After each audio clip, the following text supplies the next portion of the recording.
Okay, we're going to count down the top 10 Beatles albums, starting with number 10 and culminating with number 1. What a second. Who decided on this list? How do you know which album is number 1? Everybody has decided. Fans, critics, record stores, back when there was record stores. Okay, I guess a list like this is subjective. You're asking for trouble, man. Nobody is going to agree on this list. Well, then they can lodge a complaint with their congressional representative, but we've got a job to do. So for you listening at home, buckle up. We're starting at the bottom of our countdown, which conveniently mirrors the frantic beginning of their global fame. Makes sense. Number 10. Number 10 is Please Please Me from 1963. Now, this thing sat at number 1 in the UK for 30 consecutive weeks. 30 weeks, which is insane enough on its own. Right. But here is the stat that completely breaks my brain. They recorded the bulk of this album in roughly 585 minutes. Under 10 hours. Less than 10 hours. Okay, let's unpack this because my head is actually spinning. Yeah. Recording a flawless rock album in 10 hours is like, well, it's like binge watching a single season of a television show. Yeah. But instead of just watching it, you are writing, filming, and editing the entire season in that exact same afternoon. Impossibly fast. How do you physically even do that? Well, you essentially treat the recording studio like a live gig. I mean, there was no layering, no tweaking. Right, just plug in and play. Exactly. They basically set up their gear in a single room at Abbey Road Studios and just played their live set straight through. And you have to remember the context of 1963 here. Oh, right. The pop landscape was so different. So different. British pop music was entirely dominated by clean-cut, polite solo crooners backed by hired studio musicians. Guys in suits politely swaying. Exactly. Then suddenly, here comes the self-contained, roaring engine of a band. And now they were not just a vocal group, you know? Yeah. They were a self-determining creative force. Yeah.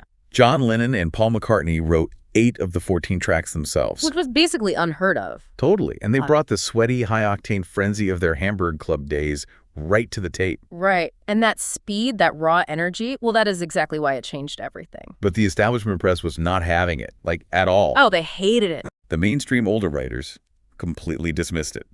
The Daily Mail literally complained about this, quote, unrelenting wall of noise. A wall of noise. That's so funny. And they thought John Lennon's shredded, raspy vocals on Twist and Shout lacked sophistication.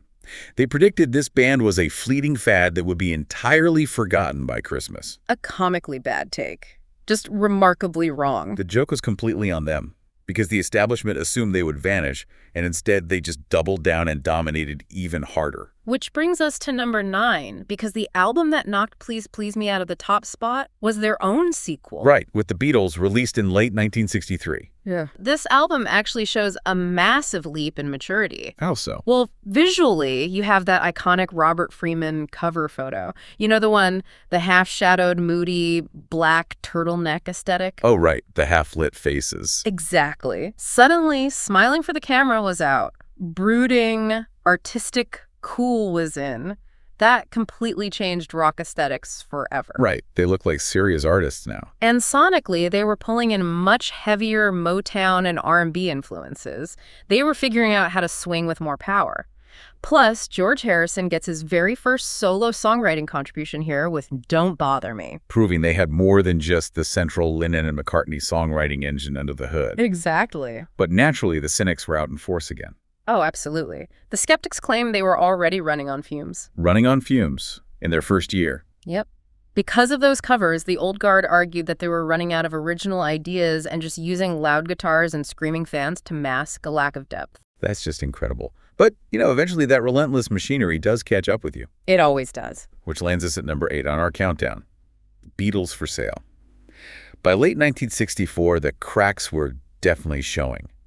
And if there's one album where they actually look like they desperately need a nap, it's this one. Oh, you can literally see the exhaustion on the cover. They were running on coffee, adrenaline, and just nonstop touring. Constant touring. And they were contractually obligated to deliver a Christmas album, so they had to pad the track list with 6 old rock covers just to meet the deadline. Which sounds bad, but the impact of this record gets totally underestimated. It genuinely does. Wait, let me rephrase that. It gets vastly underestimated. Because this is the exact moment they grew up lyrically. Yeah. John Lennon had been introduced in the music of Bob Dylan, And suddenly, they shift away from those generic boy meets girl pop cliches. Right. The lyrics get so much deeper. You get tracks like I'm a Loser, introducing real vulnerability, self-loathing, and darker introspection right to the top of the pop charts. Plus, you hear a heavy dose of American country and Western twang in there. They were expanding the sonic palette of what a beat group could even play. Yet, because of the Rush timeline and those rock covers, the critics pushed back hard again. They argued that leaning back on old covers was regressionist. Proof that the machine of fame was compromising their art, supposedly. Exactly. Well, looking at our list, the countdown format forces us into a rather funny chronological time jump right here. Yeah, we have to jump all the way ahead to their bitter end in 1970 before we bounce back to the mid-60s. Grab your time machine for number 7, Let It Be. Released in 1970, right after Paul McCartney publicly announced the band was breaking up. It was a massive global hit, fueled by grief and curiosity. But I'm always so confused by the timeline here. They broke up, but this album came out after they were done. How does that work? Yeah, the twist with Let It Be is that it was actually recorded before Abbey Road, even though it was released last. Oh. The original concept was called Get Back. The plan was to do a raw, live, back-to-basics rock album with 0 studio overdubs. A complete rejection of the psychedelic studio wizardry they had become famous for. Exactly. And they filmed it all. The documentary shattered the glossy rock and roll mythos by showing their internal friction. The egos, the burnout, all of it was on tape. But I have to push back on the irony of this whole project. Hold on a second. If the whole point was to make a raw, no overdubs record, how do we end up with harps, sweeping strings, and a giant choir? That sounds like the exact opposite of the concept. You were absolutely right to call that out. That happened because John Lennon and George Harrison brought producer Phil Spector in at the 11th hour to salvage the tapes. Ah, Phil Spector. Yep. Spector was famous for his wall of sound technique. Wait, what exactly is a wall of sound, like, in practice? So imagine cramming dozens of musicians into a room. Multiple pianos, drum kits, brass, strings, and having them all play at once so the sound bleeds into everyone's microphones. That sounds chaotic. It is. It creates this massive, dense, overwhelming sonic roar. And he applied that heavy-handed orchestral technique to these raw rock tracks. Wow. Paul McCartney hated those additions so much that decades later, he literally remixed and re-released the entire album just to strip all that meddling away. I do not blame him. Which, of course, did not stop the critics from hammering the original release. One scribe famously called it a sad cardboard tombstone. Ouch. Right. But to see how they got to that bitter end, we have to rewind back in time to 1965 for number 6, Help. Ah, yes. This is where they truly discover acoustic instruments and start realizing the limitations of just being a 4-piece rock band. Absolutely. The soundtrack to their second feature film, the introduction of the 12-string guitar, changes their sound entirely here. It gave them that bright, jangly tone. Right. And John Lennon's title track is a literal cry for help. I mean, it's a confession of anxiety disguised as a bouncy pop song. It's brilliant. But the true earthquake on this album is Yesterday. The most covered song in music history. Think about what they did there.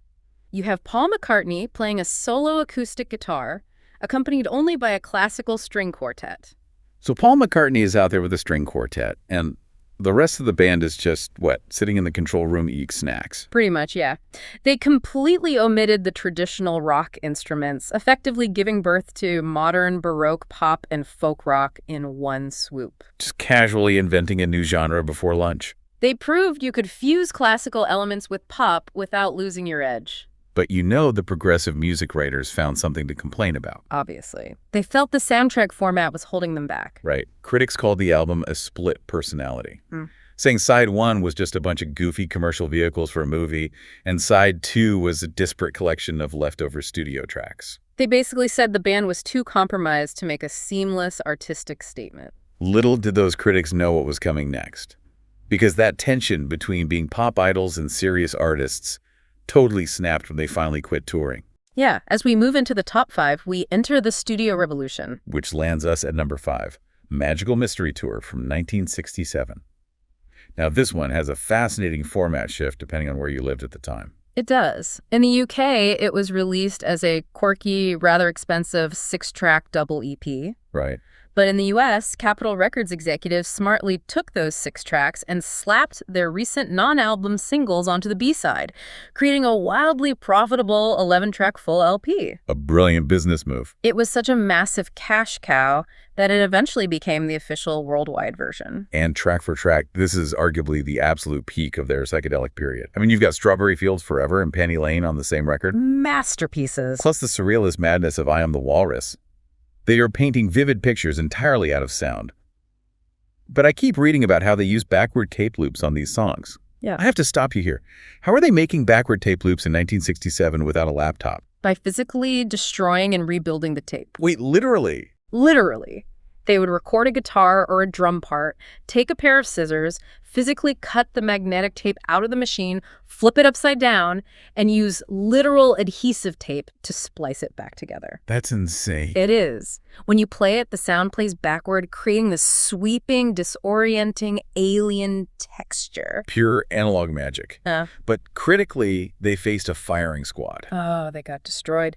The companion television film they self-directed was broadcast on the BBC on Boxing Day, and it was a total disaster. Their first real artistic failure. Yeah, and the mainstream press smelled blood in the water. They attacked the album, calling it an indulgent, disorganized mess. They claimed it was born out of unchecked egos following the tragic death of their manager, Brian Epstein. Okay, I have to play devil's advocate here for a second. They made a movie with zero script, just driving a bus around the countryside. The critics calling it an unedited, disorganized mess. I mean, were they entirely wrong? Fair point. I mean, it was chaotic. But to call tracks like Strawberry Fields incoherent self-indulgence shows a total lack of vision from the press. Totally.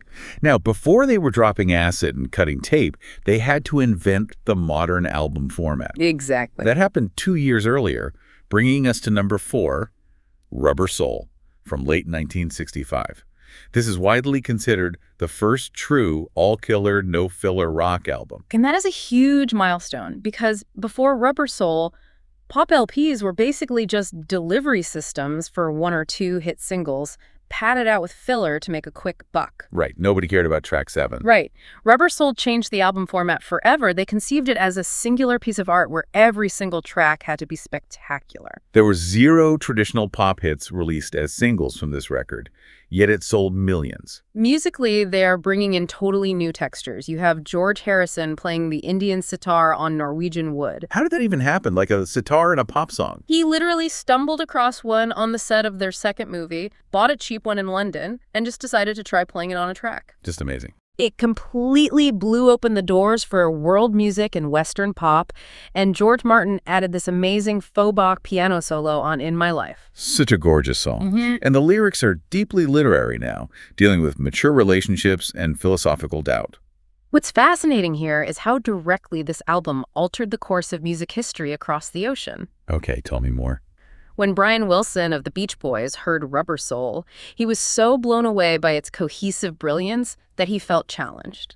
Oh, I love this story. It directly inspired him to create Pet Sounds. He wanted to make an album that was even better, which then pushed our 4 guys to try and top Pet Sounds. It was this incredible feedback loop of genius that proved rock music could be high art. Exactly. And yet the traditionalists were baffled. A lot of old-school fans and music papers were worried because it lacked that upbeat, kinetic pop energy. Critics were wringing their hands, worrying the band was getting too clever for their own good, accusing them of trading their rock and roll soul for artsy pretension. Which perfectly sets the stage for the top of our list. The final 3. The flawed masterpieces. Yes. If Rubber Soul was them figuring out how to be a unified, artistic force in the studio, the album at number 3 is them figuring out how to be 4 completely separate artists who just happen to share a mailing address. Yep. Number 3 is the White Album from 1968. 30 songs across 2 vinyl discs. A stark, plain white sleeve with no photos of the band on the front. Just the name. It was a massive, expensive double album, and it debuted at number 1 worldwide, moving over 4 million copies in the U.S. alone in its first month.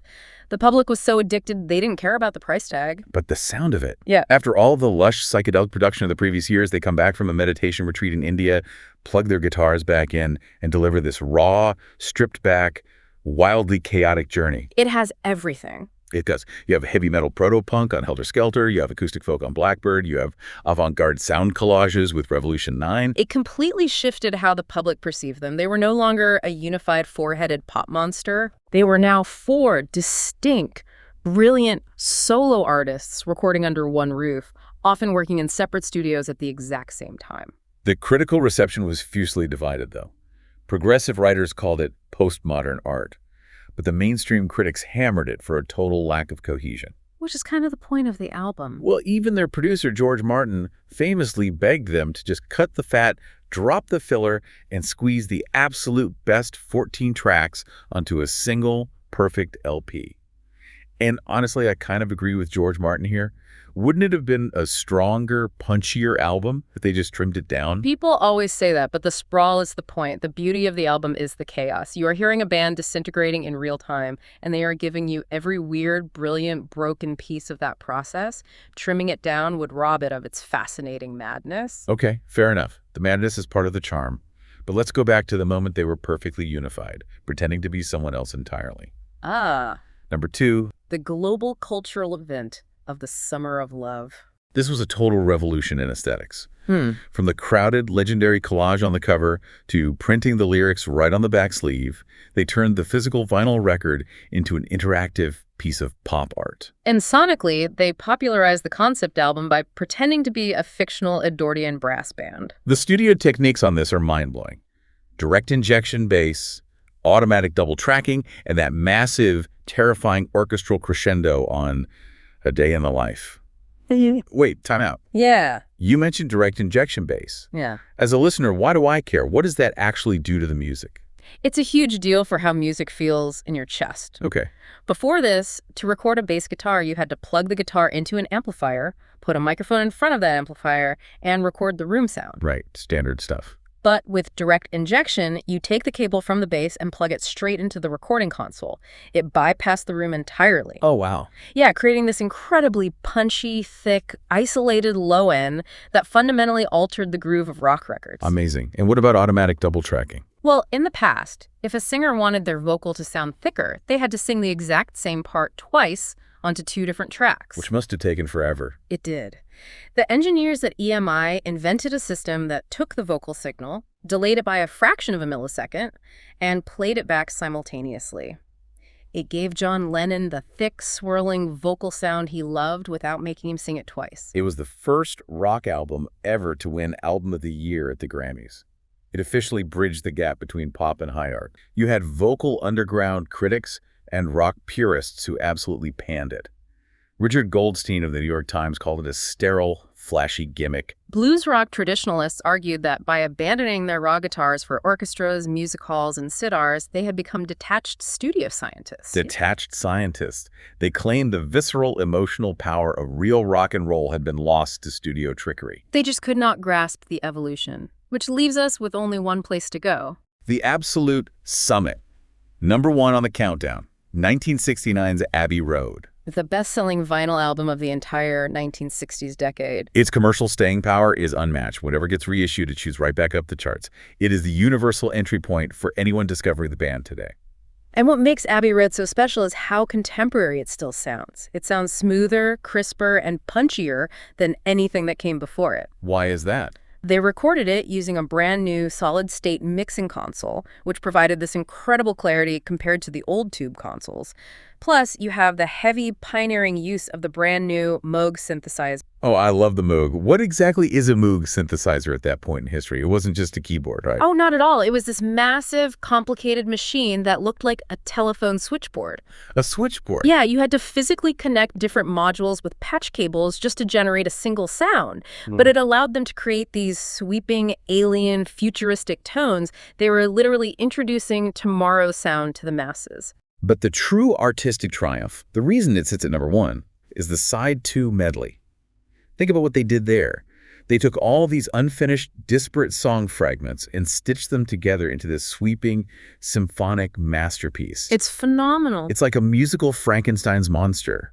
But instead of being terrifying, it is the absolute gold standard for album architecture. It proved that even though their personal relationships were completely falling apart, their musical chemistry was still totally unmatched. And yet, predictably, even for the undisputed crown jewel, the critics found a way to complain. Of course they did. Several prominent rock journalists were completely underwhelmed in 1969. Rolling Stone complained that the heavy use of synthesizers and lush production made it feel too polished, automated, and safe. Safe. That's wild. Right. They compared it unfavorably to the raw, emotional weight of the White Album. They even argued that the incredible medley was just a clever way to disguise the fact that the band was completely out of full song ideas. They viewed it as a beautiful but superficial. It just goes to show you simply cannot win with some people. You really cannot. But looking at this entire list, from the raw, frantic energy of Please Please Me to the symphonic goodbye of Abbey Road, it brings up a fascinating point about how we interact with this music. Any definitive ranking of their catalog is always going to be a beautifully flawed exercise. Because a person's favorite Beatles album is rarely a static choice.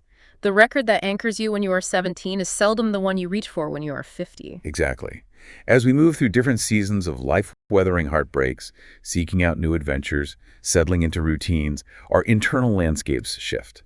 And the music shifts right along with us. Yeah. You might spend your youth energized by the kinetic rock and roll engine of Please Please Me, but decades later, you might find yourself deeply resonating with the mature, introspective nostalgia of Rubber Soul, finding entirely new meanings in lines you've heard 1,000 times before. Because the band crammed an entire lifetime of emotional evolution into a single decade, your favorite album is actually a Rorschach test for your own current stage of life. That is the thought I want to leave you with today. If your number one album recently changed, ask yourself, what does that shift say about who you are becoming right now? Hey, hold on. I just thought of something. We forgot about Revolver. Oh my God. You're right. How can Revolver not be in the top 10? Okay, for everybody listening, never mind about all the stuff we've been talking about for the last 20 minutes. We're going to have to redo this episode. Yep, that completely blows up our top 10. Okay, everybody, stay tuned. We'll get this right eventually. Until next time. When your mind conducts its own symphony.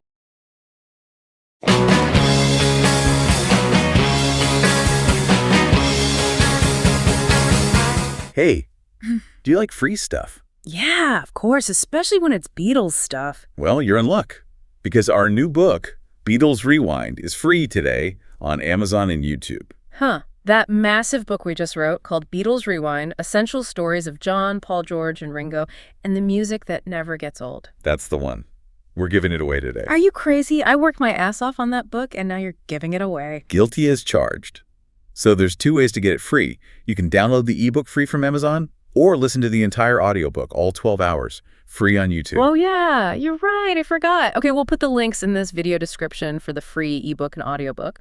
And or you, listening, if you have a browser handy, for the book, just go to BeatlesRewindBook.com. That will get you to the Amazon book page. Right. And for the audiobook, you can go to BeatlesAudio.com, and that will get you the YouTube audiobook. Anything else you want to give away today? That's it for today. Oh, okay. Beatles forever.